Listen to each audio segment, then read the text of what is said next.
அனைவருக்கும் வணக்கம். இன்றைய யோகா பகுதியில் நம்ம பார்க்கக்கூடியது வந்து முத்திரை பார்க்க போகிறோம். சாம்பவி முத்ரா. சாம்பவி முத்ரா எப்படி பண்ணணும்னா, நம்மளோட கருவெளிகள் வந்து இந்த 2 ஓரத்தில் வந்து நம்ம கொண்டு வர போகிறோம். அது மாதிரி பண்ண போகிறோம். அது பண்ணுறதுனால என்ன பலன், எப்படி பண்ணுறது, அதெல்லாம் வந்து ஒன்று ஒன்றா அப்படியே பார்த்துட்டே வரலாம் வாங்க. இப்போது இந்த மாதிரி சாம்பவி முத்ரா செய்கிறதுக்கு ஒரு மேட்டில் மாதிரி உட்காந்துட்டு உங்களுக்கு எந்த ஆசனால வேணுமோ உட்காந்துக்கலாம். சுகாசனா, அர்த்த பத்மாசனா, பத்மாசனா. பட் ஆனால் வந்து நீங்கள் சுகாசனால உட்காந்துலாமே உங்களுக்கு நல்லாயிருக்கும். இல்லைன்னா பத்மாசனால உட்காந்துக்கலாம்.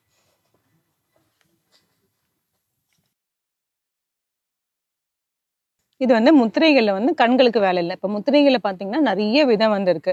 கைகளை செய்யலாம், ஒரு கையில செய்யலாம், 2 கையில செய்யற மாதிரி இருக்கும். இல்லை வந்து ஆசனா வர மாதிரியே ஒரு முத்திரைகள் இருக்கும். இல்லை வந்து கண்கள்ல பண்ற மாதிரி இருக்கும். இந்த மாதிரி நிறைய வந்து வேரியேஷன்ஸ் இருந்துகிட்டே இருக்கு. வேரியேஷன்ஸ்ல டைப்ஸ் வந்து இருந்துகிட்டே இருக்கு இந்த முத்திரையில. இப்போ கண்களுக்கான முத்திரை வந்து பார்க்க போறோம். இது வந்து எப்படி பண்ணணும்னா, சில பேருக்கு வந்து இது பண்ணும் போது தலை வலிக்கிற மாதிரி தான் இருக்கும்.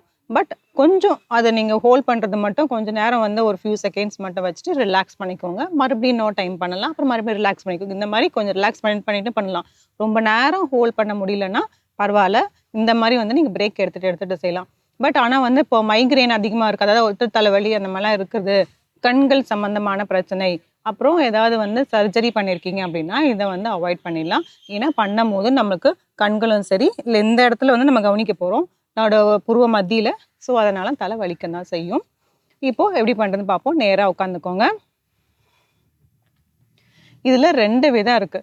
எப்படி பண்ணுறதுன்னு பார்த்தீங்கன்னா, நம்ம இப்படி கொஞ்சம் இப்படி மேலுக்கு பார்த்துட்டு இந்த புருவ மத்தியில் வந்து, அதாவது இப்போ நம்ம வந்து பொட்டு வச்சிருக்கோம் இல்லையா, அந்த இடத்துல வந்து பார்க்க போகிறோம். அந்த இடத்துல பார்த்தீங்கன்னா கருவிழிகள் மேலே போகும்.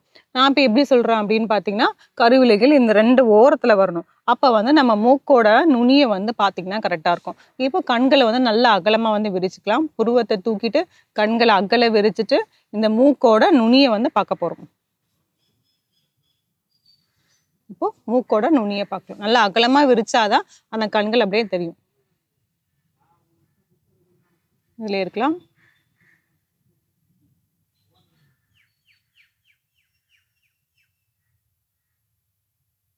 கண்கள் மூடிக்கலாம். ஆழ்ந்த மூச்சு உள்ள இழுத்து வெளியே விடலாம்.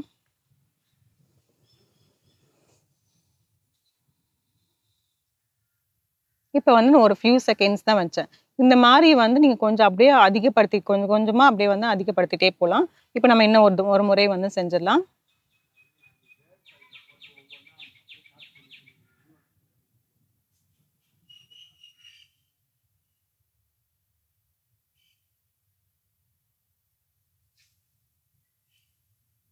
தளர்த்திக்கலாம். முடிச்சுட்டு கொஞ்ச நேரம் கண்கள் அப்படியே மூடியே வச்சுக்கோங்க. அப்படியே வந்து கண்கள் இருக்க தசையை சுற்றிட்டு இருக்கிற தசைகள் எல்லாம் வந்து நல்லா அப்படியே நல்லா ரிலாக்ஸ்ட் ஆகும். தளர்த்திக்கலாம். ஆழ்ந்த மூச்சு உள்ள இழுத்து வெளியே விடலாம்.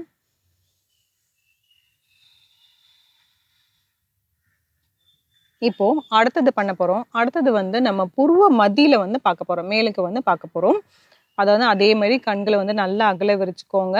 இந்த பொட்டு வைக்கிற இடத்த வந்து நம்ம பார்க்க போறோம்.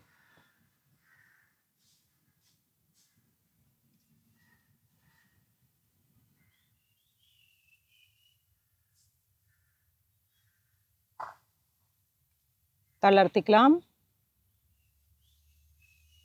இன்னும் ஒரு முறை பண்ணிடலாம். அதாவது புருவத்துக்கு மத்தியில வந்து பார்க்கணும்.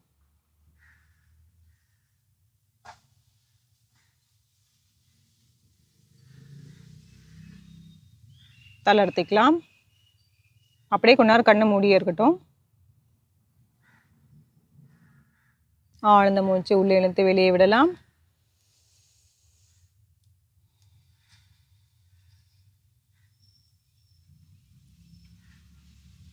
தளர்த்திக்கலாம். இப்போ யார் யார் பண்ண வேண்டாம் நம்ம சொல்லிட்டோம், யார் யார் பண்ணலாம் அப்படிங்கிற மாதிரி பார்த்தா எல்லாருமே தாராளமாக செய்யலாம். இப்போ இந்த கண்கள் அறுவை சிகிச்சை பண்ணாதவங்க எல்லாம் வந்து எல்லாருமே வந்து செஞ்சிடலாம். இது பண்ணுறதுனால என்ன பலன் அப்படின்னு சொல்லி பார்த்தீங்கன்னா, நம்ம கண்களை சுற்றி இருக்கிற இந்த தசைகள்லாம் வந்து நல்லாவே உங்களுக்கு ரிலாக்ஸ் ஆகும். இப்போ எப்படி நம்ம ஆசனா பண்ணும்போது வந்து ஒவ்வொரு மசில்ஸில் வந்து நல்லா வந்து ஸ்ட்ரெச் கிடைக்கணும், நல்லா ரிலாக்ஸ் ஆகுது அப்படிங்கிற மாதிரி அந்த மாதிரி சொல்கிறோம். அது மாதிரி வந்து கண்களுக்கும் அந்த சுற்றி வந்து அந்த இது தேவை. எல்லாத்துக்குமே நம்ம உடலோட இருக்கிற எல்லா உறுப்புகளுக்குமே வந்து நல்லா கொஞ்சம் ரிலாக்ஸேஷன் தேவை, கொஞ்சம் ஸ்ட்ரெச்சஸ் தேவை, நம்ம மனதுக்கு தேவை. எல்லாமே உடலும் மனம் எல்லாத்துக்குமே சேர்ந்து வந்து நல்லா நமக்கு ரிலாக்ஸேஷன் தேவை. இப்போ சப்போஸ் வந்து சில பேருக்கு வந்து தூக்கம் இல்லன்னு வச்சுக்கோங்களேன். நெறைய பேர் இப்போ ஐடி பெர்சன்ஸ்ல அந்த மாரிலாம் இருக்காங்க. இல்ல வந்து ரொம்ப வயசானவங்க இருந்தாலுமே எனக்கு தூக்கம் வரல அப்படிங்கிற மாரி இருந்தாங்கன்னா, தூக்கத்துக்கு கொஞ்சம் முன்னாடி வந்து இத வந்து பண்ணலாம்.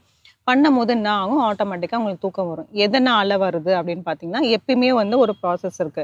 என்னன்னா, நைட்டு நம்ம தூங்கும்போது நம்ம உடல்ல வந்து நெறைய ஹார்மோன்கள் வந்து சுரந்துட்டே இருக்கும். ஒவ்வொரு டைம்ல ஒவ்வொரு ஹார்மோன் வந்து சுரந்துட்டு இருக்கும். நைட் டைம்ல ஈவினிங் டைம்ல இருந்து பார்த்தீங்கன்னா, மெலட்டோனின் ஒரு வந்து ஹார்மோன் வந்து சுரக்கும். அந்த ஹார்மோன் சுரந்தா மட்டும் தான் உங்களுக்கு தூக்கம் வரும். சரிங்களா? அதனால தான் வந்து ஈவினிங்ல வந்து ஒரு 6 மணிக்கு மேலலாம் வந்து நான் 6, 7 மணிக்கு மேலலாம் வந்து நம்ம யோகா செய்யக்கூடாதுன்னு சொல்லுவாங்க. ஏன்னா யோகா செஞ்சா நம்ம ஆக்டிவ் ஆயிடுவோம். அப்போ அந்த மெலட்டோனின் ஹார்மோன் வந்து சுரக்காது. இப்போ நம்ம இது செய்யும்போது என்னன்னு பார்த்தீங்கன்னா, இந்த ஷாம்பே முத்ரா செய்யும்போது உங்களுக்கு இந்த மெலட்டோனின் அதிகமா வந்து உங்களுக்கு சுரக்கும். அதனால ஆட்டோமேட்டிக்கா உங்களுக்கு தூக்கம் வந்துரும். யாருக்கு தூக்கம் வரலையோ அந்த அவங்க வந்து இந்த டைம் வந்து செய்யலாம். எந்தெந்த வந்து ஆசனாவோ, முத்திரையோ எந்தெந்த டைம்ல பண்ணணும்னு இருக்கு. இப்ப நம்ம சொல்லுவோம்ல, யோகா வந்து காலையில இருந்து ஈவினிங் 6 மணிக்குள்ள மட்டும் பண்ணி அதுக்கப்புறம் போவாதன்ட்டு. இப்போ இந்த மாரி ஒரு சில முத்திரைகள், அப்புறம் வஜ்ராசனா, ஆசனா இருக்கு இல்லையா? அது வந்து அதே மாரி தான் வந்து நம்ம சாப்பிட்ட அப்புறமேட்டு அத செய்யலாம். அது மாரி வந்து இதுவும் இருக்கு. அதனால நம்ம வந்து கரெக்ட்டா நம்ம புரிஞ்சுக்கணும். எது எது எந்தெந்த டைம்ல வந்து செய்யணும்னு புரிஞ்சுக்கணும். இது வந்து டோபமைன், அப்புறம் மெலட்டோனின் 2 ஹார்மோன் வந்து சுரக்கும்.